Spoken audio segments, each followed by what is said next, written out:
Good morning, sir. I am ROJERO. I am the first reporter of this Group 7. The 7 major trends for 2017.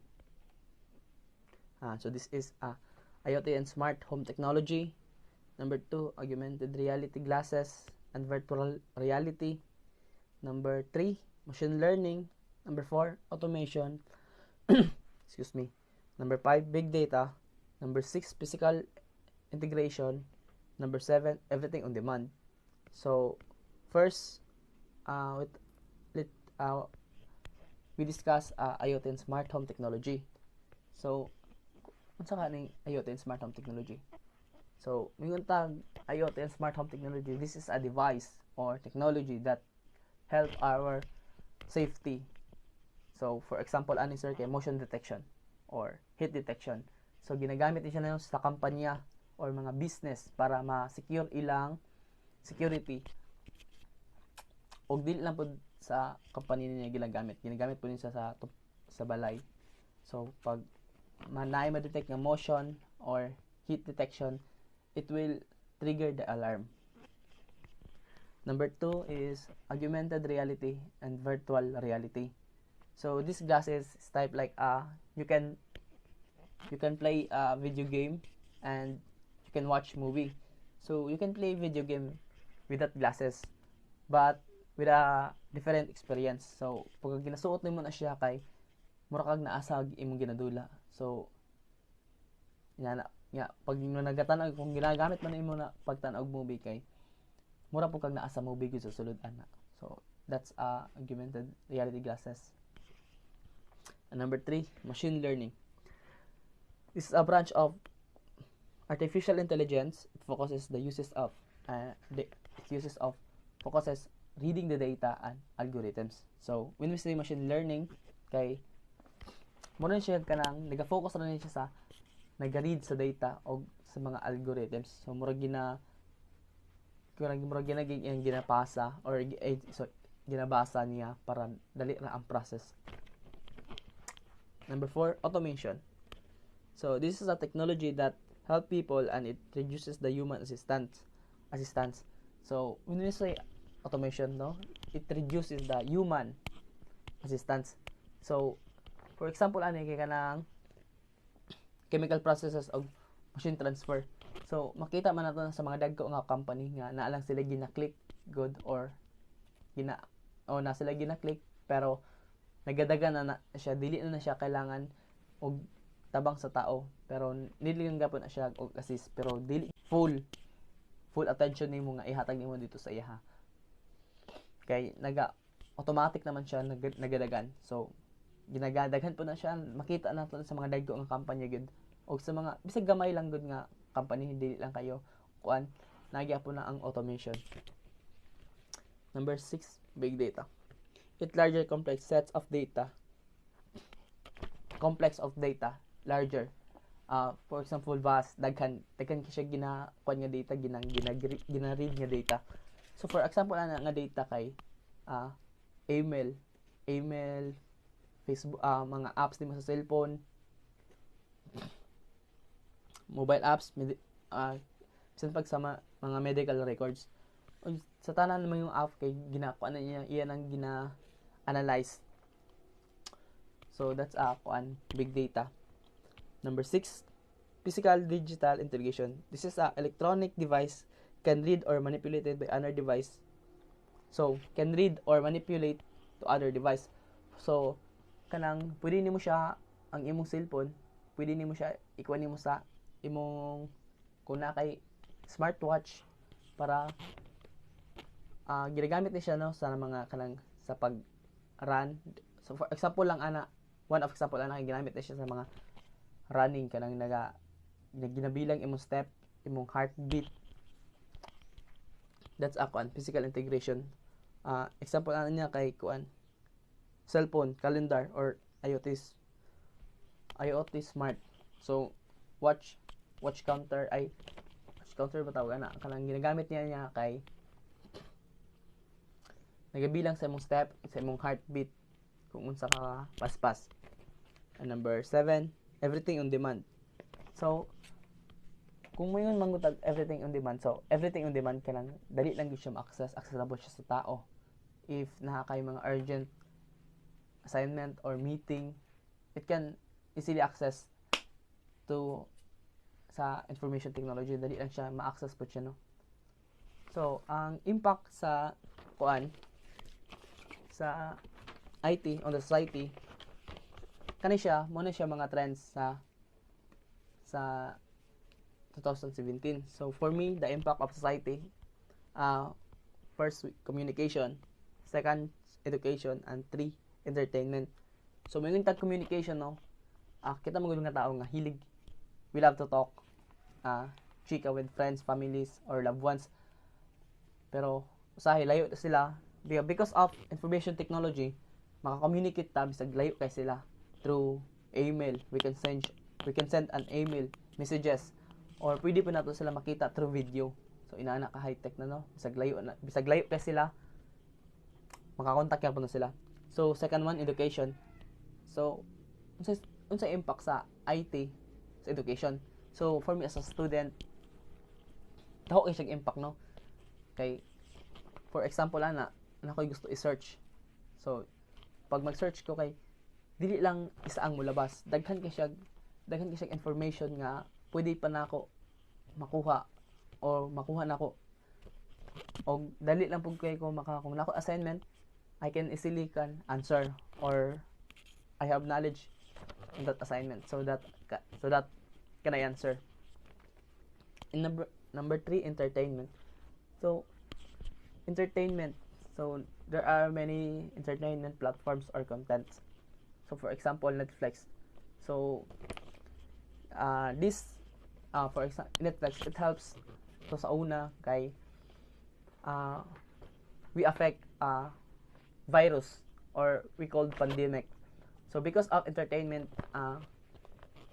dili kita ma-board good, dili kita ma-board niya, dali lang kanang malingaw pud ta bisag nara ta sa balay. So for me, naka-help siya sa tuwa para maiwasan ang pagka-board.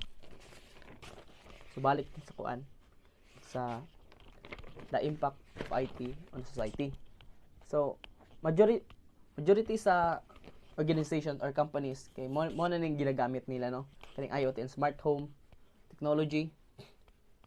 Pero ang present lang gid karon nga adlaw kay ay Internet of Things and automation. So ang ginagamit gid sa mga company kay Internet of Things o automation, because it helps sa ilang company to give good services to people and their products, and to gain more money kay because of kanang good sila ilang products o services, so daghay mamalit sa ilang tao because of IoT and automation. So that's my report, sir, and thank you. Okay, so good afternoon, everyone. So my topic is all about the IoT, or the Internet of Things. So what is IoT? So IoT is a setup of devices and objects which are connected together in a given network. So their connection could be often wirelessly, possibly using both hardware and software. So the hardware part is often made of sensors that collects data, which then send to another device for analysis and possible interpretation. So, kani si IoT mo ni siya ang mga everyday objects and activities na connected sa internet, which we are using on our day-to-day basis. So, one of the popular example ani are health wearable devices such as step counters na connected sa mobile phone via Bluetooth. So, na yung picture diha. So, that is a step counter. So, dili lang po na sila ang mga example sa health wearable devices, but also ang example ani is katong mga apps na gina-installed sa atong phone na naga-record sa results sa ato ang daily, weekly, or monthly basis for the mobile phone user to keep track sa iyahang progress. So that is IoT. Capabilities of IoT. So, ang major requirement sa isa ka IoT is a strong internet connection para ang isa ka device must be able to communicate with one another for the uploading and downloading sa mga needed na datas. However, aside from connectivity, IoT should or must have these capabilities. So first, we have the integration across technology and businesses. So ano ba to si integration? Integration, ito yung process or way of combining something to another so that they'll become as a whole. So, technology and businesses should be integrated talaga. It's because napapadali ni technology yung mga gawain. So, examples nito are mga sensors. So, sensors can be used to help improve business processes. Mo ni siya tong mga machines used for manufacturing and production, kadong security systems, and even simple ones kadong mga light switch. Next is the data analytics and synchronization. So, IoT should be capable of providing analytics to help organizations in their decision making. However, for this to be effective, data must be synchronized to allow integration with all the business aspects. So this means na to help businesses make better decisions in real time, dapat daw si IoT must or should have or should be capable of providing data analysis and synchronization, of course, para ma-prevent ang mga conflicts sa mga data na na-receive. Third is the security and service. So with all of these devices being used and all of this data being collected, a major concern is obviously security. So to improve security, IoT devices are usually divided into networks and each network has a different network access, some more restricted than others without compromising connection and system integration. So ang typical example ani is your mobile phone notifying you kung mag-allow ka og new device to connect to it via Bluetooth. So normally, nag-ask siya sa atua og pairing connection. So via simple accept or using more secure line such as PIN code, kadtong kadtong kadtong security dito na siya ma-apply. So, let us first define what is automation. From the word auto, it is a automatic and operation. So, an automation rather is the use of technology to accomplish a task with as little human interaction as possible. So, pasabot niya, it is a process nga dili na ta kailangan as a human, dili na kita ang manually nga mobuhat ana. So, in computing, like for example kanang sa mga computing or automation is usually accomplished by a program, a script or batch processing. Like for example, a website operator may write a script to parse the logs of the website traffic and generate a report. So if it is done manually by a human, this process may take times. However, if the computer might complete this task in a matter of seconds. So, mas pinabilis ang trabaho sa isa ka tao or sa isa ka business. So next is the RPA or the robotic process automation. It is the application of technology that allows employee in a company to configure compute software or a robot to capture and interpret existing applications for processing a transactions, manipulating data, triggering responses, and communicating with other digital system. So mauna siya ang robotic process automation. Kung buhato na siya manually, it takes time. It takes an hour, while when we're going to use a automatic, it takes only seconds to produce such work. So like for example ana is the presentation layer automation, carrying out daily operation. emergency system, and Apple's computers will be able to understand human language. So that is robotic process automation.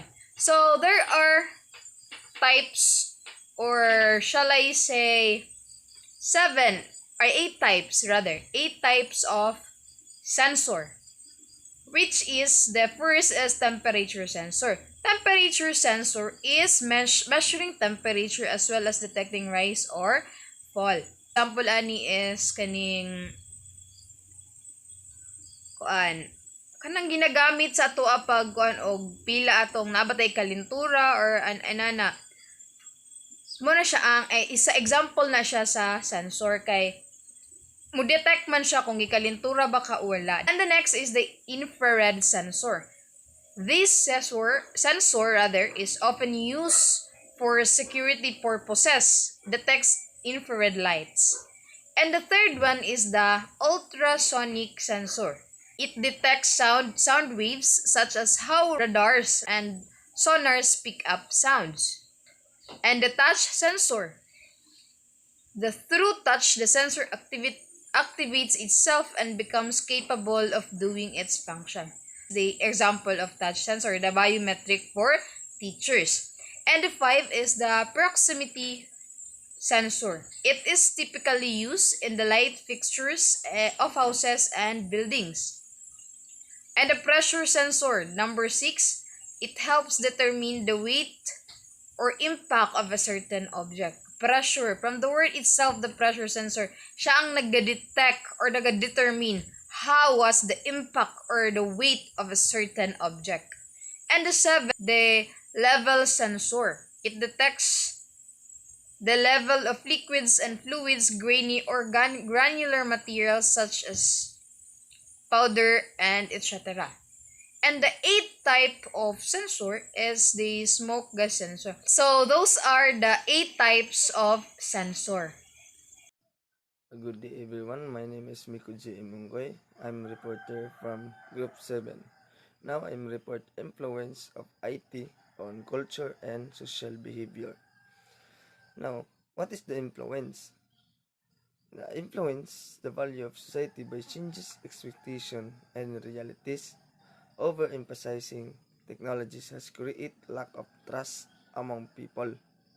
Technology can also be blamed or employment, cultural lag, change and social institution, formerly called the taxing capital of the world, due the high numbers of CM being sent and received on daily basis. The Philippines is now dubbed as the most social nation in 2015.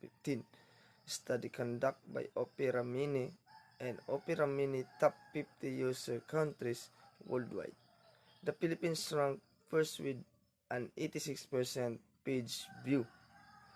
Mas malaki talagang naitulong ng isang IT sa ating culture and social behavior. Kasi pinapadali nito ang ating mga trabaho at pinapadali nito ang ating pag-communication sa iba't ibang lugar. Hindi na natin kailangan pumunta upang makausap ang ating mga mahal sa buhay, kapamilya at iba pa. Mas pinapadali din nito ang ating mga transportasyon kasi meron na tayong mga sasakyan na ginagawa o itutulong ang isang IT upang makagawa tayo ng mga transportasyon na makakatulong sa atin makakapunta sa iba't ibang lugar.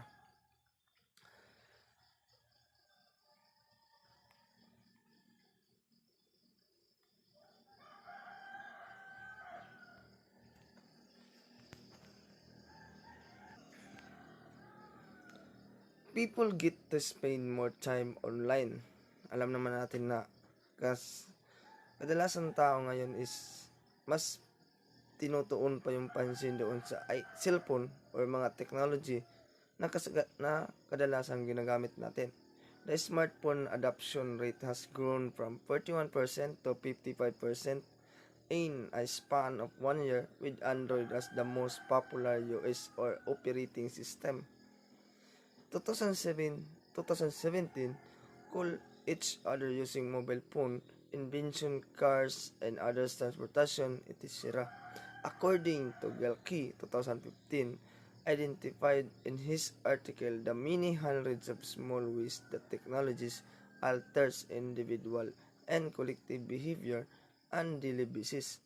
It may not be noticed, but these small ways are slowly becoming prominent, which is probably why so-called generation war are now becoming popular. Baby boomers versus Gen X versus millennials, with the obvious disparity between this generation published in is according to Gilkey noong 2015 ni mayroon talagang ang technology is malaki talagang naitulong because dahil dito is nagkakaroon tayo ng mga mga pagitan. Kaya nangyayari ang isang generation war kung saan becoming popular baby boomers versus Gen X versus millennials. This is generation published in 2015. And that's all. Thank you.